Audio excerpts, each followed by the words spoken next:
నిర్గమకాండము 40వ అధ్యాయము. మరియు యెహోవా మోషేతో ఇట్లనెను, మొదటి నెలలో మొదటి దినమున నీవు ప్రత్యక్షపు గుడారము మందిరమును నిలువబెట్టవలెను. అచట నీవు సాక్ష్యపు మందసమును నిలిపి ఆ మందసమును అడ్డతెరతో కప్పవలెను. నీవు బల్లను లోపలికి తెచ్చి దానిమీద క్రమముగా ఉంచవలసిన వాటిని ఉంచి దీపవృక్షమును లోపలికి తెచ్చి దాని ప్రదీపములను వెలిగింపవలెను. సాక్ష్యపు మందసమునెదుట ధూమము వేయు బంగారు వేదికను ఉంచి మందిర ద్వారమునకు తెరను తగిలింపవలెను. ప్రత్యక్షపు గుడారపు మందిర ద్వారమునెదుట దహన బలిపీఠమును ఉంచవలెను. ప్రత్యక్షపు గుడారమునకును బలిపీఠమునకును మధ్యను గంగాళమును ఉంచి దానిలో నీళ్లు నింపవలెను. తెరల చుట్టూ ఆవరణమును నిలవబెట్టి ఆవరణ ద్వారము యొక్క తెరను తొలగింపవలెను.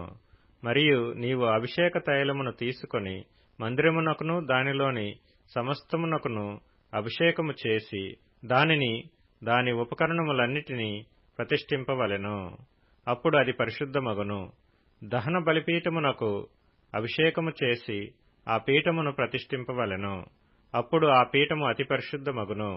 ఆ గంగాళమునకు దాని పీటకు అభిషేకము చేసి దాని ప్రతిష్ఠింపవలెను. మరియు నీవు అహరోనును అతని కుమారులను ప్రత్యక్షపు గుడారము యొక్క ద్వారమునొద్దకు తోడుకొని వచ్చి వారిని నీళ్లతో స్నానము చేయించి, అహరోను నాకు యాజకుడగునట్లు అతనికి ప్రతిష్ఠిత వస్త్రములను ధరింపచేసి అతనికి అభిషేకము చేసి అతని ప్రతిష్ఠింపవలెను. మరియు నీవు అతని కుమారులను తోడుకొని వచ్చి వారికి చొక్కాయలను తొడిగించి, వారు నాకు యాజకులగుటకై నీవు వారి తండ్రికి అభిషేకము చేసినట్లు వారికిని అభిషేకము చేయము. వారి అభిషేకము తరతరములకు వారికి నిత్యమైన యాజకత్వ సూచనగా ఉండుననెను. మోషే ఆ ప్రకారము చేసెను. యెహోవా అతనికి ఆజ్ఞాపించిన వాటినన్నిటినీ చేసెను. అలాగుననే చేసెను.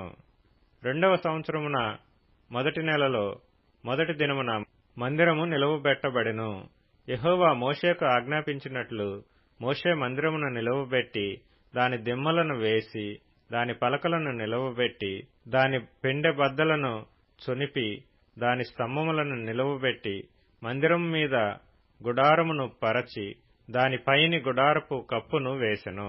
మరియు యెహోవా మోషేకు ఆజ్ఞాపించినట్లు అతడు శాసనములను తీసుకొని మందసములో ఉంచి మందసమునకు మోతకర్రలను దూర్చి దానిమీద కరుణాపీఠమునుంచెను.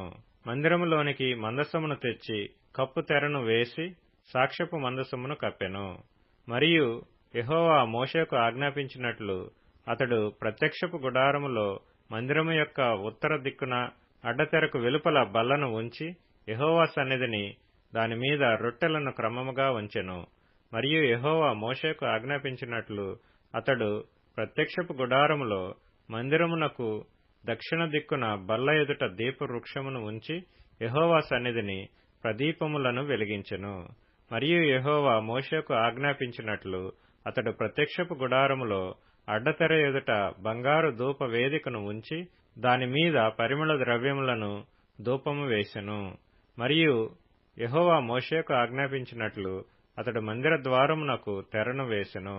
అతడు ప్రత్యక్షపు గుడారపు మందిరపు ద్వారమునొద్ద దహన బలిపీఠమును ఉంచి దానిమీద దహన బలి నర్పించి నైవేద్యమును సమర్పించెను. మరియు యెహోవా మోషేకు ఆజ్ఞాపించినట్లు అతడు ప్రత్యక్షపు గుడారమునకును బలిపీఠమునకును మధ్య గంగాళమును ఉంచి ప్రక్షాళన కొరకు దానిలో నీళ్లు పోసెను. దాని యొద్ద మోషేయు అహరోనును అతని కుమారులను తమ చేతులను కాళ్లను కడుగుకొనిరి. వారు ప్రత్యక్షపు గుడారములోనికి వెళ్ళునప్పుడును బలిపీఠమునకు సమీపించునప్పుడును కడుగుకొనిరి. మరియు అతడు మందిరమునకును బలిపీఠమునకును చుట్టూ ఆవరణమును ఏర్పరచి ఆవరణ ద్వారపు తెరను వేసెను. అలాగున మోషే పని సంపూర్తి చేసెను. అప్పుడు మేఘము ప్రత్యక్షపు గుడారమును కమ్మగా యెహోవా తేజస్సు మందిరమును నింపెను. ఆ మేఘము మందిరము మీద నిలుచుట చేత మందిరము యెహోవా తేజస్సుతో నిండెను. గనుక మోషే ప్రత్యక్షపు గుడారములోనికి వెళ్లలేకుండెను. మేఘము మందిరము మీద నుండి పైకి వెళ్ళునప్పుడెల్లను ఇశ్రాయేలీయులు ప్రయాణమైపోయిరి. ఇదే వారి ప్రయాణ పద్ధతి. ఆ మేఘము పైకి వెళ్లని ఎడల అది వెళ్ళు దినము వరకు వారు ప్రయాణము చేయకుండిరి. ఇశ్రాయేలీలందరి కన్నుల ఎదుట పగటివేళ యెహోవా మేఘము మందిరం మీద ఉండెను, రాత్రివేళ అగ్ని దాని మీద ఉండెను. వారి సమస్త ప్రయాణములలో ఈలాగుననే జరిగెను.